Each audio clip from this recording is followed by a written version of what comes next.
Scenes from a Marriage marks one of these big bounds forward in Bergman's career.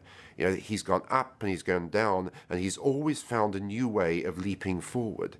So he was very much down in the 50s after The Naked Night, and he bounded forward again with Smiles of a Summer Night, and particularly with Seventh Seal and Wild Strawberries. And then he went gradually down again towards the end of the 50s. People thought he was repeating himself with The Magician and Virgin Spring, and finally Devil's Eye, which was a disaster. And then he renews himself with Persona in 66. It was totally different to anything else we'd ever seen. Then he went down again. And in the fall of 71, he was pretty down, and he conceived this idea of Scenes from a Marriage. And he thought, okay, if I can't raise the money for a big film, I'm going to work in television. And I'm going to do it on a very small budget, on 16mm, and he renewed himself with Scenes from a Marriage because suddenly he went to television, and he proved that he could be as good in this medium as he had been on the big screen. TV was not a new medium to Bergman. His plays and some of his productions of other people's plays had been done on Swedish television, and he had made 2 films in the 60s for Swedish television. One is The Ritual, which is a kind of chamber play about just for 4 characters. And then he made a little documentary on the island, which he discovered during the 60s, called Fura, which is off the eastern coast of Sweden. But he had not made anything either in color or on this scale before Scenes from a Marriage. Johan och Marianne är lyckligt gifta sedan 10 år. Han är docent vid psykotekniska institutionen och hon är advokat med familjerätt som specialitet. De lever ett angenämt ombonat liv tillsammans med sina 2 döttrar. I mean, he was reaching more viewers with Scenes from a Marriage than had probably seen all his films together since the beginning of his career in Sweden. His films had never been very popular in his own country, but this was altogether different. And so he had to gear the film to, I think, a very direct series of relationships, which is why he chose just 2 principal characters. So it hasn't got any big scope or epic qualities. This is a very intimate, in-your-face TV drama. To all intents and purposes, it's a chamber play, and the camera relentlessly studies these people's faces, not even often their whole bodies, just their faces, and the conversation is what counts. And I think that's proved a great virtue over the years for Scenes from a Marriage. Well, the response in Sweden and in Denmark and other Scandinavian countries, where it was aired at pretty much the same time, was quite phenomenal. In Copenhagen, for example, the streets were just deserted during the evenings that this was on, particularly after episode 1. I think everybody was curious to see what it would be like, and they assumed it would be a Bergman soul-searching drama. But once the word got out that episode 1 was quite different and actually related to ordinary people in contemporary Sweden, then people tuned in. And so from episode 2 onwards, it was a phenomenal success. One sociologist even said that the divorce rate jumped after this, but that may be apocryphal. The episodes were shot in 1972, and it was aired on Swedish television in 1973. Later that year, it opened in New York and other American cities. It was aired on PBS television in March and April of 1977. So again, quite a big interval, because the theatrical version had been so popular here. People like Woody Allen just raved about it. It ran in New York for week after week after week. It was the film to see. But people watching it had no real idea that it was 120 minutes longer in its original version. So that's what's exciting, I think, about this DVD, in that you will have the chance to compare the theatrical version with the full television 6-part version, and you'll see all kinds of differences of emphasis. When Bergman embarked on setting up Scenes from a Marriage with Swedish television, I don't think, honestly, he believed there would be a theatrical version. That was only because his worldwide reputation led a lot of distributors banging on Swedish doors and coming to Cinematograph and saying, can't we get this for theatres? Because our own television companies will never buy this. They won't have a subtitled TV series, or the cost of dubbing would be prohibitive with new actors and everything. So couldn't we have a reduced version? So in a way, I don't think he conceived the 2 versions simultaneously. Only after he'd shot the film for television did he then go back to the editing table and really think what needs to be cut out to make this work in a theatre. Because there's a considerable difference between watching a television series over 6 separate weeknights than there is to going into a theatre and being held by a film for almost 3 hours. You'll find that what he's done is to really bring the camera in, metaphorically speaking, onto Marianne and Johann, and has actually cut out characters who, if they were squeezed into the theatrical version, would make it too diffuse. I think it's inevitable that with 120 minutes more to play with in the television version, Bergman can allow his characters to have a richer dimension than they do in the theatrical movie. For example, Marianne is seen as really growing throughout the film. She's becoming more independent, and with each passing episode, she acquires a personality of her own. And Johann is seen to be more vulnerable and less smug than he is in the movie version, because he has the chance in his dialogue to really give a sense of failure and of his regrets. And so I think altogether the two characters are much richer in the television version.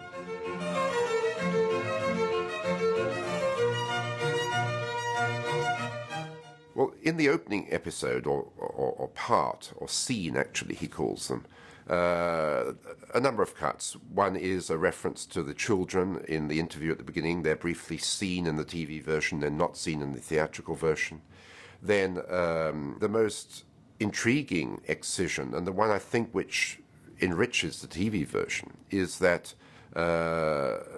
Marianne confesses that she's pregnant, and clearly Johann is not happy about that, and she has a very civilized abortion in a very civilized clinic, and Johann comes to see her, and it's very poignant, because it's clear that for the Marianne character it's a terrible loss. Whereas Johann is quite prepared just to talk about when she's getting out and getting home, and so it really sketches out the potential rift lines in this relationship, that he is not really caring about the family, whereas for her the family unit is very important.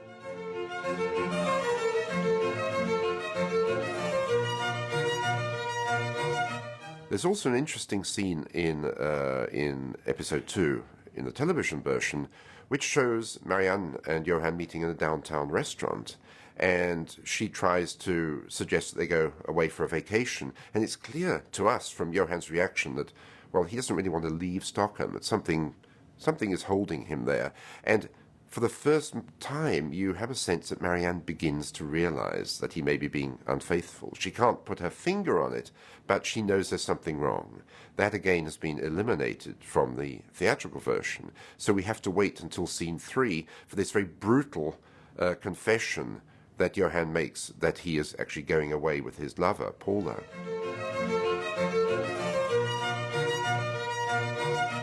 Scene 3 suffers less than any other episode among the 6 when it was cut for a theatrical release, in that there are no big scenes cut at all from within the scene, as it were. There are cuts in the dialogue. For example, Johann tells Marianne that actually his lover, Paula, is a little insecure. It's a small cut, but on the other hand, in the television version, it perhaps makes her a rounder character, even though we never meet Paula. Then there's also a cut to one of Marianne's references to the children, where she said the children really miss you and you really love you. And once again, Bergman is trying just to eliminate this reference to children and focus on the couple as such. The most amusing cut of all is from a passage where Johann says rather insensitively to Marianne that he and Paula were caught making love at their home by Mrs. Anderson, a cleaning woman, and poor Marianne has to hear this and pretend to laugh. So it's a very painful passage, but it's not a cut in a material sense, to my mind. So to some extent, scene 3 is almost intact.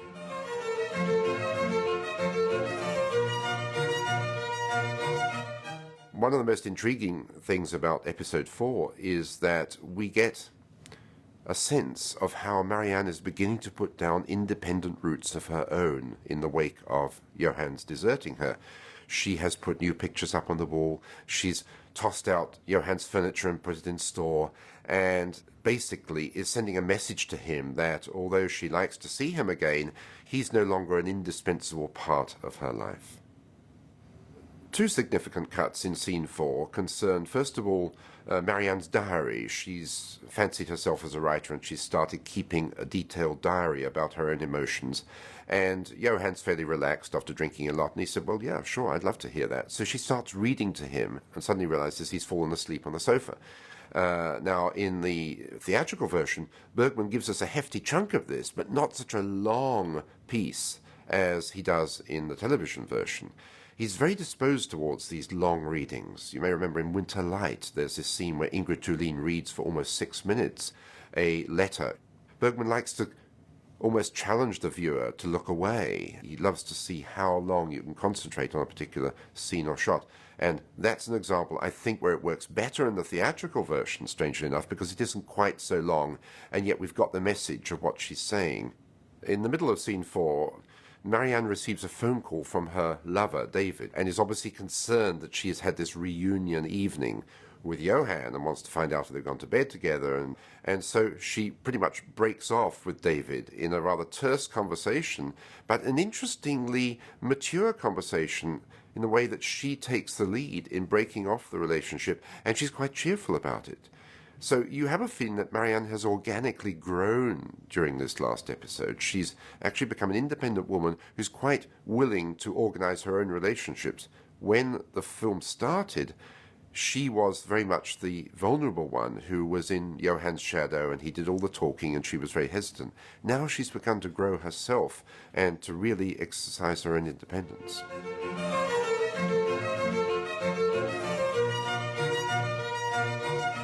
In the long conversation in Johann's office in scene 5, once again the children come up, and particularly Johann's attitude to children and his failure to relate to their daughters, who now, because some years have elapsed, have grown up. They're in their teens, late teens, and Bergman, I think, is very much talking of his own experiences there with his own teenage children at that time or just before, and they carry a real whiff of authenticity. You feel that goes straight to the bone.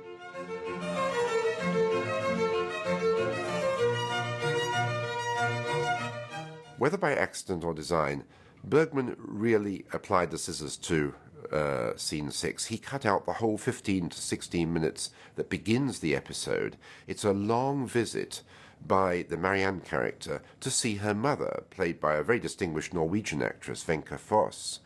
And in that conversation between mother and daughter, which starts off very affectionately and suddenly develops into a really Strindbergian-like duologue where the mother unburdens to her daughter and says that her husband, who's recently passed away, was married to her for decades, but really she doesn't feel any more lonely now than she did when she was married. And so you begin to get a chill down the spine. And Marianne, watching this in some concern, also begins to see parallels with her own situation with Johann. Bergman is narrowing the focus in on Johann and Marianne in that 3-hour theatrical version. He knows he's got to cut out 2 generations. The generation before, which is the mother, and the generation after, which are the children.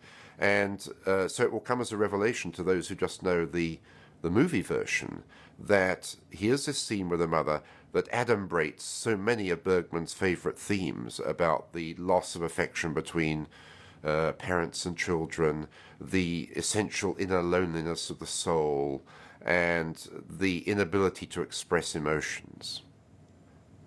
I think the impact of the film in a theatre is of a chamber play. It's of a very tight duologue almost between 2 characters.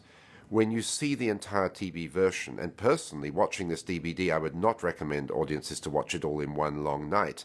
I think it's much better actually to watch an episode a night over a week, because that way you'll get the sense of rhythm which Bergman originally wanted you to have when he conceived the series. And there's no question in my mind that the version is the television one, and that's what's so exciting about this release.